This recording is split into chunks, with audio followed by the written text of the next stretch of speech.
All right, on the show today, Julie Angel joining us from the States. She is a natural movement coach. She did I think the world's first PhD in parkour. That is true. It's true. Ridiculously true. We're going to find out about that. So plenty on movement, plenty on natural movement, parkour, also some of your other interests. I know you're quite broad, difficult to pin down. How are you today? I'm good. I'm really well. And thank you for having me on here. This is cool. Now, people might be confused. You're in the States, but you sound a bit Britishish. So, I hope so. Yeah. Like, oh my God, Mark, I'm so glad to be on. Oh my God. You do have great teeth, though, so you could be American with that smile. I know. I got lucky with the teeth. You got lucky with the genetics. So let's hear your story. How did you get interested in movement? I mean, you were born. What happened next? So I'm from Plymouth, southwest of England. So I'm a Janner. I'm really like Devon made. So my movement story was basically I had that classic kind of teenage girl story of love movement, wanted to be outside all the time. I was captain of the netball team. I did athletics for the city of Plymouth. Like I loved movement and I loved art. Those were my things. And then suddenly, like I didn't realize it, I just stopped moving, like 16 years old. And, you know, I was more interested in photography and art and films and boys and getting drunk and kind of went out to play. And then, you know, fast forward mid-30s and I'd kind of stopped moving, but I didn't, and I looked fine. You know, I was like skinny fat and kind of looked fine. And in my mind, I was still a kind of movement person because I was still hanging out with people who were, a lot of my friends were surfers, skaters. I went to art college. I did abstract cinema, like really avant-garde fine art animation. I was sticking butterflies and leaves on 30mm film and like doing like really, I mean, if I could have made a living being just doing avant-garde fine art, abstract cinema, I would be doing that all day, every day. So yeah, fast forward a bit, a friend of mine from art college had moved here to the States, and we did a documentary together called Chlorine, which was all about people who search out and find swimming pools or semi-empty swimming pools. They drain them and then they skateboard in them. And then our timing was just kind of lucky because then a film called Dogtown and the Z-Boys won the Sundance Film Festival. And everyone kind of went, well, are these guys still doing it? Like, what's happening? And then they were like, yeah, I heard there's this like 2 Europeans making this film, and like one's Eastern European and they're both really cinematic and da da da da da. And basically my friend Milan and I had all the kind of stars of Dogtown and the Z-Boys. So like loads of people's kind of skateboard heroes, whether it wasn't Tony Hawk, it was a little bit older than that. So like Dave Hackett, Steve Olson, Steve Alba, anyone who's into that kind of old school skate scene, Tony Alva, at one point he was on the front of Rolling Stones magazine. These guys were. I think skateboarding is probably bigger where you are right now than the UK, though there's still a scene here, and people mostly listening to the podcast might not be so familiar with that scene. And I think it's interesting in its own right as a sort of tribal thing. Like there's a big skate park in Brighton that I always walk past, and you do a whole anthropological study on it. Is there anything else? How do you describe the skate scene to the uninitiated? Like, because it is interesting, I think. Oh, definitely. And so the skate scene, so this particular skateboarding scene as well, I mean, they were like rock and roll punk rebels. They were like, this wasn't a kind of, as one person said in the parkour world to me afterwards, they were like, yeah, skaters hate everything. Skaters are just really angry. So it was a very punk rock scene. And the guys that they gave us really amazing access. And so it was real kind of like search and find, rebel, adventure. And for me as well, it was funny because they would, we'd get to a kind of back garden, a backyard. And some of these were, and this is all kind of along Route 66, like this old iconic kind of landscape. And And, you know, it's breaking and entering, you and trespass, you jump over walls, and we were filming and they were very clear, like, okay, if the police turn up, like, it's up to you if you can get over the wall, like you're on your own, kind of thing. Yeah, we don't know you. Yeah, okay. And so, the whole skateboard thing led to the next movement story. So the skateboarding was really, so I was like an artist. I am an artist, I'm a filmmaker. And for me, it was, and I'd always done projects about artists. And this was the first one that I'd done with my friend. And because he used to skate and is a skater, that I was really appreciating the creativity and imagination linked with a physical practice. Yes. So that was kind of my interest, was like, wow, these people get really excited about these slabs of concrete on the side of the road. And they get really into the nuance of it. And they're using things in ways that they weren't designed for. They're using imagination. There's this kind of repurposing. It's creative, right?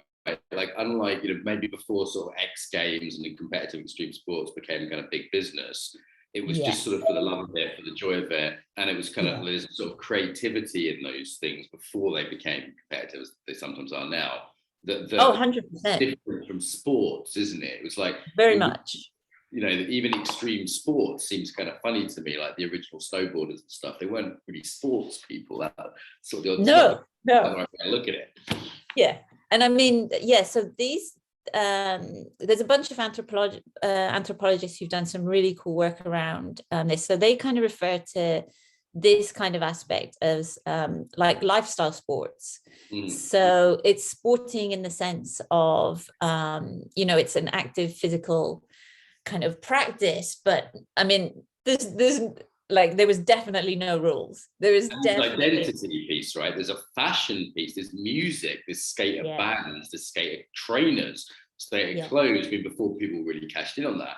And it's this skater language. And there's this very much like, are you one of us? Are you not one of us? So, you know, I can imagine like getting access is not all that easy to some of those communities. No, and that's why it is its own culture. And that's what led me, that was kind of the precursor to me entering the parkour world, was so I'd been in the States, like doing this film, still based in Plymouth, came back to Plymouth, and I would basically spend like 3-4 months of the year in the States, like during the winter, like roaming around South California, and hanging out, you know, with this motley bunch of like really fun people, really fun people.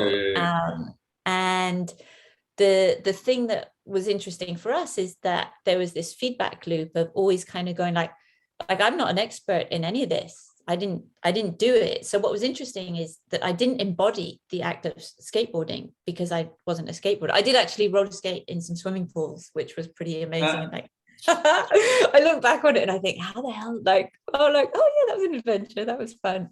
But so the pool skating was a precursor to parkour for me. Because when I first saw parkour, I was like, oh, no boarding. Cool. Like creativity, imagination, physicality, and the unregulated nature of the practice is a real appeal to me. Like I'm a rebel archetype. So it's, you know, it's not like, well, you get to do this and it's on a Tuesday night at 7 to 9 p.m. This is your equipment. This is your uniform. This is the thing. And because I'm a lazy ass, like, there has to be no excuses for there to be, like, any excuses are a barrier to participation for me. Okay. So it has to be like no equipment, available 24/7 outside the door.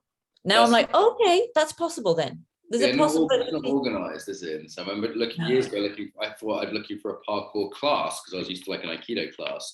And I think you can probably find parkour class now. There's even parkour gyms now. I saw one. Exactly. But at the time, there was like, I remember emailing some guy that I found on a message board. They didn't even have a website. And he was like, oh, mate, we kind of meet at the seafront most Saturdays. And if it's not raining, we'll be there around 3. And then, you know, we might be a bit later. And I was like, okay, like this is different than we have an Aikido class that starts at 8 p.m. sharp, style. So the funny thing is, I know who that probably was in Brighton. You know who that was? That would have been Alistair. You'll see him up just the Rotting Dean and a little bit away from the centre of Brighton. There's quite a lot of good sort of little jumps and stuff there. But so we've had a few parkour people on, but just the very basics for people that don't know. You know, Sebastian Foucault was at the Embodiment conference. I hung out with him and his partner a little bit. There's some other free movement people. But I mean, for those that have never heard the word, maybe they've seen it in a James Bond film or whatever, like how would you describe like what parkour is to your gran in a couple of sentences? Yeah, so for me, it's a way of overcoming obstacles. So the physical side of parkour for a lot of people is simplified as how do you get from point A to point B? How do you find a way through? How do you overcome those physical obstacles in the way? And that those obstacles may be you're in the park and you're like, okay, I want to go from this side to the other side. And so you have to go over this wall, through the swings, crawl under the slide. Or it could be more kind of dense urban furniture of like, okay, walls, railings, stairs, gaps. You could be out for a walk in the woods. That play that we did as kids of finding and seeking out challenge, like, can you do this? Can you do that? Can you go over, under, through, around? Yeah. And then for me, parkour is like this theme of how to overcome obstacles. For me, those obstacles are not just physical, because nothing is just physical. So how do you overcome the mental, emotional obstacles? And then what you train in parkour, that's just a methodology. And for me, the real inner excellence of parkour is that when you do these challenges and you face an obstacle, is how you face them. And you get to see who you are in that moment. And for me, there's a richness to that. And it also is a way, this kind of inner excellence of parkour is something that is completely accessible. So parkour is interesting because what we see now with people like Seb, you know, Sebastian Foucault and the other founders, and, you know, every action film on TV will now have a parkour sequence. Like quite a few of my friends, especially the women, they are now like the stunt doubles in every superhero film out there. Double backflipping across buildings in the latest Marvel movie. Yeah, that's a bit intimidating. I remember for a long time, yeah, I'm too old for this, my joints knackered, you know. yeah. And I was saying that in my early 30s, just going, Yeah. okay, it looks like some crazy gymnastics stuff. You know, I'm not these crazy Russian kids that's, you know, jumping off buildings, doesn't care if they live or die. And you'd see interview videos. And then when I did a little bit, like with Rafe Kelly and other people, I went, okay, this is all right. This isn't so bad. I'm just jumping onto a log from another log, or climbing a tree, or ducking under some things. And as you say, when things go from a physical practice to, okay, this is a way of training myself, this is revealing myself, this is a metaphor for life, this is a way of developing transferable skills, then we're in the embodiment domain. You know, exactly, and it is. Yeah, so it's a very, it's a transformative practice. It's an embodied practice. And what's interesting is parkour is a contradiction in, so parkour has grown like exponentially so quickly. Like it's really phenomenal. Like the kind of expansion of parkour coincided with phone cameras, with Web 2.0, with YouTube. It didn't have this like nice slow growth through print magazines, and as many of the cases that there are, you know, a lot of the inspirational characters who we need and you know, really excite people are not always like their strength isn't always to then go, well, okay, well, let's organize this, let's make it accessible, let's like do this. Different skill set, different mindset. So I mean, I'm 52 now. I started parkour when I was 35, and you know, I didn't dynamically vault over anything for like 5 to 7 years. You're 52. I am. I'm not trying to be charming here, Julia. For podcast listeners, you've got to go to YouTube, because this is a surprising fact to me. So could a 52-year-old or even a sprightly 42-year-old like me take up parkour? Hell yeah. Hell yeah. You have a body. Can you get out of bed? You can do parkour. So my parkour is going to look different than Sebastian Foucault's parkour. And Sebastian Foucault's parkour is going to look different than his partner's parkour. And mine is going to look different for you, because you know, your body is your biography. It's your story. It's how you move. And then also the opportunities that you're going to see to do parkour are going to be very different, because what is going to speak to you is going to be very different than what's going to speak to them. And so if I'm, you know, I can go outside and play on the pavement on the curb and do little jumps. And it's like, I'm doing parkour. There's no, there, isn't it, as well? Like to see, yeah, like I was on a date the other day and there was a wall by the sea and it was only a few feet off the ground. I just started walking on it like a little kid, because why would you not? And it wasn't that challenging, it wasn't dangerous in any way, it wasn't athletic in any way. And she was looking at me like, what are you doing? And I'm like, why would you not have fun with your environment? Do you know what I mean? Like, why would you not walk on the wall when infinitely more interesting? Like, it doesn't have to be a big deal. Sometimes I lean over park benches and play around. And it's an environment, it's a way of looking at the world like it's a playground and a potential set of challenges, rather than that's a seat so you can only do one thing, which is sit on it. Yeah, exactly. Have I got the idea, even if I don't have any other? You've nailed it. You've nailed it. So, and my whole thing is that, so I did this PhD on and about parkour, and it wasn't about me being good at parkour. It was about me understanding the culture of parkour, its origins, and what it means in terms of like social, political, physical, emotional. And at the end of it, you know, and I went to art college. I wasn't trained in writing, and like I didn't know what I was signing up for.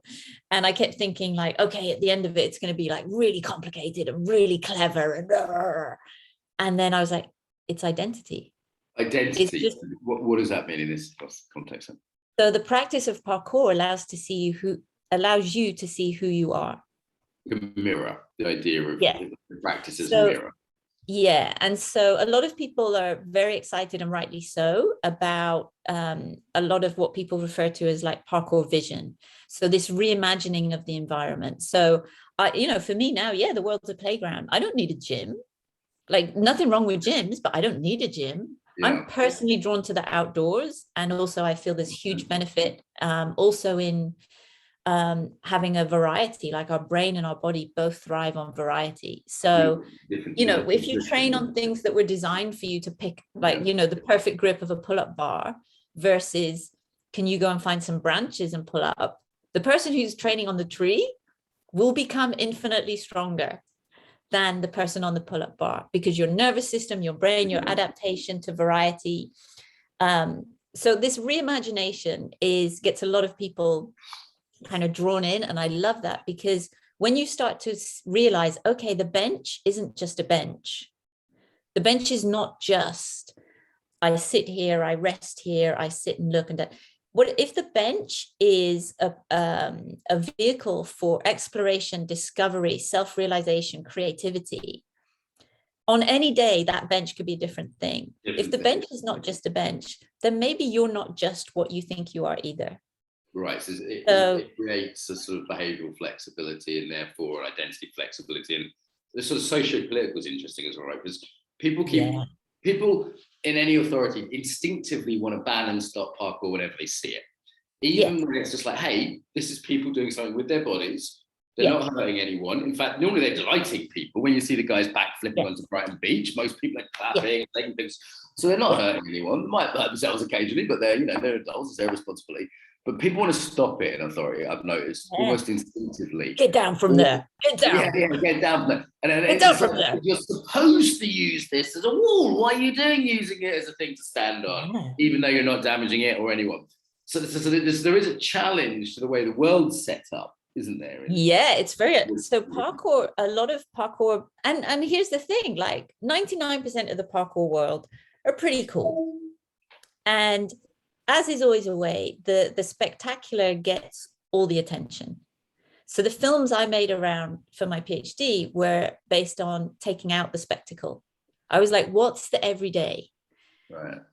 So people think, if you based parkour on your understanding of it from watching stunt sequences and adverts that use parkour to sell cars and mobile phones and everything else, then you'd be like, oh my God, people are sprinting around the city and leaping around rooftops. And it's like, no, they're not. They're getting the bus, the tube, the train. They're driving to this spot, and then they're staying there for like an hour or so. So they've got to work it out. And it's not just, they're often doing a route, looking at a route. It's not just like... or they'll go like, oh, okay, I'm going to try and do this thing today where I go over this wall and then I jump to there and under the railing, and then I try and smooth it out. Then I try and do it with less steps. Oh, and then John and Sarah turn up, and Sarah's really into the balance thing, so she adds this thing onto the challenge, and then we do that, and then we do that, and then we do that. So, but a lot of people get very alarmed by it. They're like, yeah, what's that about? So it's because parkour, and especially when people are like, so no one gets alarmed by me jumping on the curb. No one gets alarmed by me. But they do a bit. You try jumping in an elevator or even standing the wrong way around an elevator. People get alarmed as soon as you break Yeah, it's just normative. Yeah. So there are these, you know, the panoptic is, you know, Foucault's relations of power, where Foucault to Foucault. Fucking hell, Jude, this is some highbrow stuff. All right. Oh yeah, I jump around. I'll jump around. French brow. This is, despite the West Country accent, this is some serious stuff. Okay, let's go again. It took me a minute there. So Foucault. So if people believe they're being watched, they will start to suppress their own behavior as though they are being watched, even if they're not being watched. It was, so the panoptic was a structure that was never built. It was a design for a prison where everyone believed that they were under constant surveillance. And therefore, people started to curb their behavior as though they were. So how we set up kind of institutions of power and who gets to say what's normal and what's normative behavior, I'm always just like, well, but is it? Let's question that. Let's have a look at that. Let's explore that. Let's be open to that. So I've had times where my friend Auntie and I, we were training in London. We were training in this park, and this happened quite a few times. And, you know, at the time, you know, I think I was like 40, 42, something like that. You know, I'm not like and I'm sure it's worse for friends of mine who are in their 20s. I know friends in Colorado who are like young people of color, and I was saying to them, like, I would never, if I was you, I wouldn't go out training at night. Yeah, you're like, right. No way. No way. American policemen will shoot them or something. Yeah. There's a high risk, and so, you know, my friend Auntie and I were out training, and this kind of like housing estate security guy comes along, and he was like, "Oh, ladies, girls, I got to tell you, like, this is, you know, it's brilliant what you're doing. Like, it's brilliant." He's like, "You can't do it." And we were like, I was like, "Excuse me?" Yeah. And and I was like, "So I can't stand and balance on that thing?" He was like, "No, but I've heard there's classes on a Tuesday at 7:00, so you can go and do it there." And I was like, "So get in the box, Julie." Yeah, no, I'm having none of it. Yeah. So I was like, well, what if I did a push-up? Where's the line? Yeah. What if I stood here and jumped up and down on the spot? What if I had a small child next to me who was jumping up and down on the spot? I did the warrior pose in front of the Pantheon, and the Greek security almost arrested me. Yeah. And I was, you know, making a point about Greek warrior culture, and I'm quite informed about Greek culture. And I said, I said, I'm not making a mockery of your culture. Yeah. I love Greek history, Western civilization, blah, blah, blah, fighting the Spartans. And they were like, "Yeah, but we'll arrest you if you do a yoga pose in front of the Pantheon." And I was like, wow, that's, yeah. In the end, I ended up almost getting arrested again in the Agora, the marketplace, and arguing philosophically with the woman there. This was my sort of Socrates parkour moment.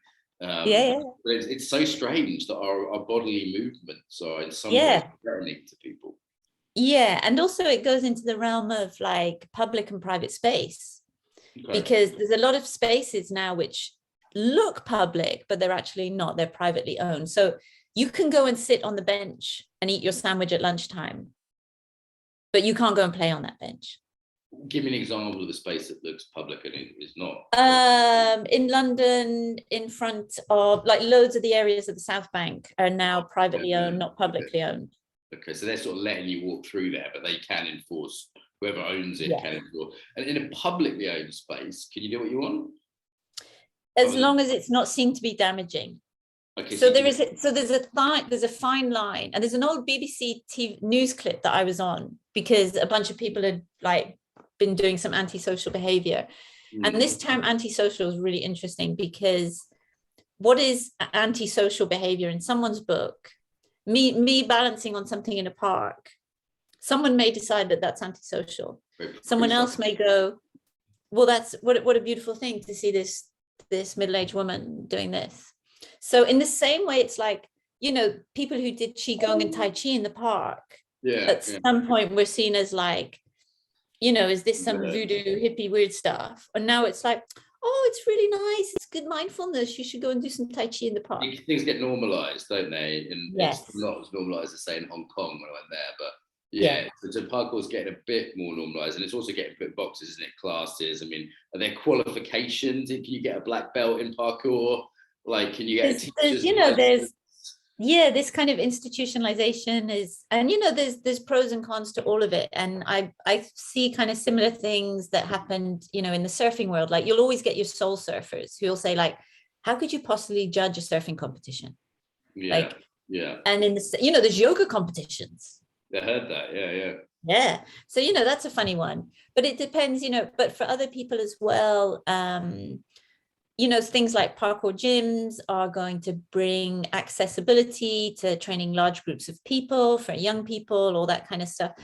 I mean, for me, the magic happens outside. And this is where a lot of the political side of it comes into as well, because people are more likely to play if they're out in the woods, on a trail, up in the mountains, But in our urban environments, they're kind of loaded with political signals that we are unconsciously aware of. So even, you know, it's kind of like, do you take the race line? Like, if you're in the airport, you're queuing up, you know, you have that lovely little line that you're supposed to follow to get to the customs. So everything's cordoned off. Like, some of us, you know, we'll just duck under the thing, because it's like, well, why do I have to go around? I've off for that a few times, Yeah, me too.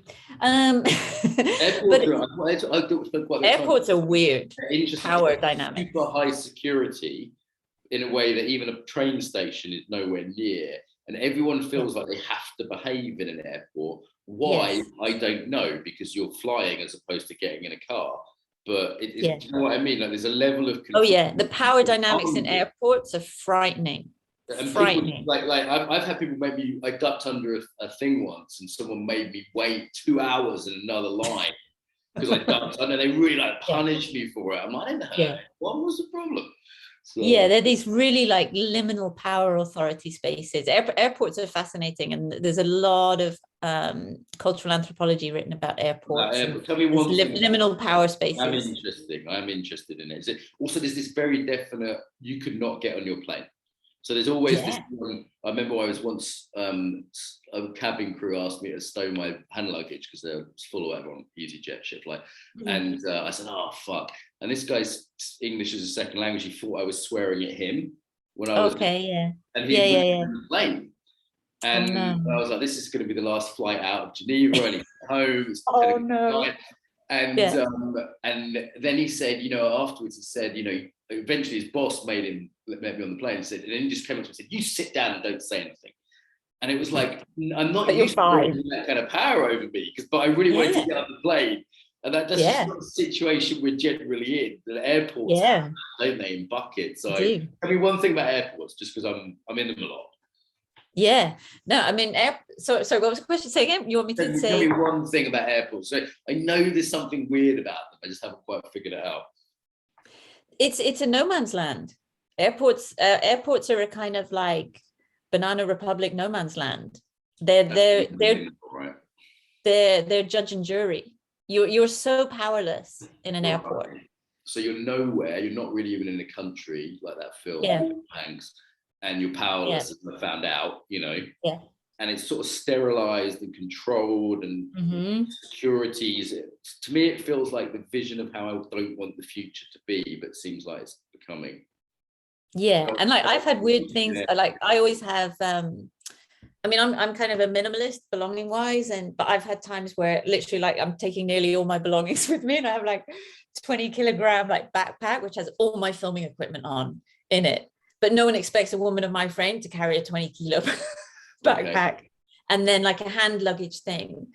And then I've had like some run-ins with EasyJet and Ryanair as well, where I've ended up wearing like 3 jackets, like all the things that you can put in your jackets. And then you're literally kind of like, and some of it's just, you know, I understand there are systems and it's not to be, you know, kind of, just anarchic about everything, but there's just a lot of very irrational concepts around some of the rational things. control is the spirit of the time, surely. I mean, We are in interesting times. You won't catch a disease if you go in an entrance, but out a different exit, and you can wear a mask. You have to wear a mask standing up, but not sitting down in a restaurant. I mean, none of these make sense from the point of view they're supposed to, but from a point of view of social control, they make plenty of sense. Yeah. So how, controlling the body, our own body, how and where we move has always been a kind of interesting, tool for, power relations. And that's why parkour for me was so interesting, because it's like, oh, this is a kind of adult play that can subvert that. Right. And you do get a sense like it's a bit naughty in a nice way as well. It's subverting the normal power relations, as you say, isn't it? Yeah. Yeah. And but you ask, we can kind of deconstruct it like that. And, and there's an implicit politics to it by doing that. But if you're around a bunch of like 20, 30-year-old parkour people and you say, is parkour political? They go like, no, shut up. No, I'm like jumping around. And I mean, that's not everyone. But, it comes back to play. And I remember like at the beginning of the Embodied Movement Summit, like at the end of the first day thing, everyone was like, what was the thing? And you and I were both like, play, people need to take play a lot more seriously. Like play is a really serious business. And if you're not serious about going out to play, then you're just missing so many opportunities in your life. And that goes with age. You've mentioned age a few times. Is there anything you wanted to add on that topic? Because normally the thing is like you're too old to play. Yeah, I kind of get that. You get that raised eyebrow. Like, what at a certain point you're not really allowed to play. So yeah, and I just don't buy it. So for me, parkour and positive aging has a direct correlation, because you're learning, number one. So I believe that, or my personal experience and what I've seen with a lot of friends as well of similar ages, is as we age, we tend to get more fearful. Right. And we're not really sure what that fear is.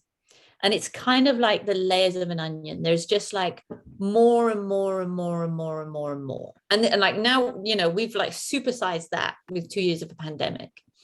So these kind of societal layers of fear of, when you were a kid, it was like, don't touch, get down from there. Yeah. And it was kind of like, be a good student and learn and learn and learn. And that's a growth mindset.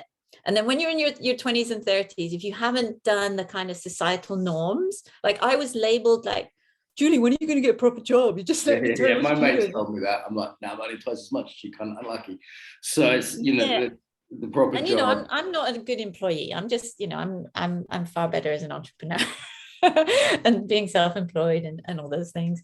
But in terms of like, but now I'm celebrated of like, wow, you really have a growth mindset. And it was like, well, nothing changed. I've always been interested in learning, and that's very exciting to me. And I can still be a very valued member of society without doing something that doesn't feel that is kind of in sync with my nature. And what's right for me is not what's right for anyone else. I just know what's right for me. So play, parkour, and positive aging are all deeply interconnected as a tool for self-knowledge and for fear becoming your friend. Because if I were to sit home or go outside, if I was just to partake in the normal everyday consumption of news and politics and how I should work and how I should move and how I should do all those things, then I don't feel it would be such a good look for me. In terms of, I would have less curiosity. I would have less adventures, because I would have more of a disconnect between my mind and body. But my mind and body and my fears and my emotions and my heart there's a joy to play and imagine it. Like for me, imagination and creativity don't age. They should improve and nurture. Sure. And like the unexpected benefits of aging are that you get to do more research. You get to do more research on you. Yeah. Makes How sense. amazing is that? Like, what a cool thing. But if you're not doing the research, if you're not gaining self-knowledge, you're not going to know, well, what works for me? Where do I thrive? what works or doesn't work. And if you just keep repeating the same thing, you're like, well, if, maybe you got lucky and you found something that worked, and that's amazing. But I meet a lot of people who are in this kind of midlife chapter, and things aren't going so well. They're disconnected to their body because they never found a movement culture that brought them joy. And what brings you joy is very individual. Some people, for their joy, they need to go hard and fast, and they want indoor and loud. Other people want quiet, nature, outdoor, slow. Other people want to mix it as well, right? I find for me every year change with the changes. So 100%. like how much martial arts I have to do depends on various factors, how much dance. At the moment, I'm really doing weights, which there's a good healthy aging thing. I maxed out the most weight I'd ever lifted today at 42. And all these young lads are looking at me as I hoik another plate onto the awesome. But it changes as well. I find I have to be sensitive to that as the years go by. I can't think, it's not it. For me, there's a shift, and that might be within a practice, and that might be between practices as well. And there's something in keeping it fresh for me as I age as well. Like, where am I most alive right now in my practice possibilities? Yeah, and parkour for me is a kind of it's a mindset tool as well, where you get this practice of getting to meet yourself where you're at, being able to control your emotions, read your emotions, and listen to your body. Because so I know so many people who, or you can take the example of, okay, if there's this jump on the ground, it's, however, let's say it's, I don't know, a meter apart. And on the ground, like, you could repeat that jump hundreds of times, no problem. Now let's raise it a little bit off the ground. Okay, a little bit off the ground. Yeah, you can do that. Now let's start to lift it up higher and higher and higher and higher. Everyone's going to have a point. And this is, it's like even like doing deadlifts. You're like, okay, I'm going to put like just 2 pounds or 1 pound on. And you're like, absolutely not, or absolutely can. It's kind of like a big one, isn't it? I mean, I free squat half of what I squat on a squat machine, just because I know that if you're free squatting with weights and you get it wrong, it's not going to end well. And your nervous system is working differently. Your body doesn't know if it's safe. So, and if your body doesn't feel safe, it's never going to allow you to extend its range of motion. If your nervous system's racked up, it's going to shut down the potential of your range of motion, and your move is probably not going to be as efficient, which means you're going to use more energy, which means you're less strong. So there's this, again, we're driven by this societal norm of like, push hard, go hard, longer, no pain, no gain. And I'm just like, F that, like, no way. Like, the more relaxed you are, the stronger you are, because we can all ramp it up. We can all like be in fight or flight. We can have access to that. And the thing is, like, we're only supposed to spend like 10-20% of our time there. If you don't know how to ramp it down, this is your work. If you can't like deregulate, come back to balance, everything you're doing is kind of inefficient. There's a lot of suffering there. So my approach over the years and with aging is like, my self-knowledge of my personal read of like, am I physically tired? Am I mentally tired? Is this my ego coming in to go like, well, I should be able to do that. I did that last week, or I did that 2 years ago. Or then you get this kind of ageism and there's an external ageism of society, which says, 50-year-old women shouldn't be doing parkour, or if they do parkour and you're 50 or you take it up and you're 40, like, oh, you're going to get bad knees and and it's like, no, you're not. No, you're not. It's like anything. Depends how you do it, how you start, dosage, technique. Like, okay, let me push back on everyone's that a little bit. Different. Transferable skills. So you talk about, parkour being about identity. It's a mirror. I absolutely agree. It shows us who we are. I think any intense practice does. I had a wonderful Thai boxing date yesterday, and after sort of kicking the pads with each other, I was like, oh, that's who you are. That's interesting. That's quite different than who you said you were on the first date. So that we reveal ourselves, I think, through intensity, for these things that bring out, the body doesn't lie. But in terms of it actually improving our life, so I've told the story on the podcast before, I'll say it very briefly. So I was in a parkour thing, there's some young guys, brilliant guys, really impressive, really cool, fearless as far as I could tell. Amazing in their ability to control their fear in these quite extreme situations. And they're really open, asking about trauma, lovely guys. and then went for lunch. And they were far too scared to ask, one of them particularly was far too scared to ask this girl out on a date who was in the cafe. And I sort of talked to the person and showed him, no, this is how you can ask someone's phone number in a way that's not creepy and it's polite and it's, you know, and they looked at me like I had a superpower. So they hadn't transferred any of their skill of fearless jumping through trees to asking someone out. And at their age in life, that's a pretty key skill. So like, why does sometimes transfer happen and sometimes it not? This is one of my big questions, because parkour doesn't always improve people's lives. Sometimes it just improves their ability to jump over a bench. Yeah, and that's basically, they haven't taken the inner excellence of parkour with them, and that maybe hasn't been nurtured and they haven't been shown that. Or so a lot of the high level parkour athletes I know, the majority of them are some of the least confident people I know. What's that about? So I believe they're still just trying to find who they are, and they think they're going to find it in the jump. And so they go higher and bigger and further. And this is why parkour is confusing and a contradiction for many people, because it looks like an extroverted practice, because it has changed. It's changed our concept of what's physically possible. Like, what, seriously? Like, someone can jump from there down, drop down to there, and they could do that like 100 times in a day and be fine. The founders, people like Sebastian, like, nobody's broken. Everyone is moving. He's a great nice guy. You know, like they're all like it. It's not like, oh, there's some genetic freak. It's like, and what's interesting now is we're seeing people from like the second and third generation who are like, I can't wait to see what they're doing when they're 50, 60. It's amazing. But this, if you don't take what you've learned in the experience of parkour, then you haven't fully benefited from parkour. You're still, because it's a transformative holistic practice. It is mind body. But if you can only control your emotions in the moment of the jump, and you haven't transferred them to how you control your emotions and fear and confidence outside of the jump, then there's more research to do. And it's funny, the example you gave is exactly an example I've heard. There's a very interesting parkour guy, a good friend of mine, Thomas Quiddick, who trained with David Bell, Sebastian Vigreux. Like, Thomas is really exceptional and very reflective about the kind of philosophies and thoughts and ideas around parkour. And he's an amazing climber as well, like all the kind of building stuff.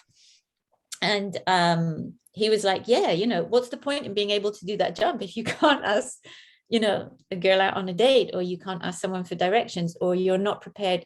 It means you haven't really learned how to face the obstacle. It's just that you've just got good at doing one type of obstacle. You got the skill rather than transferable.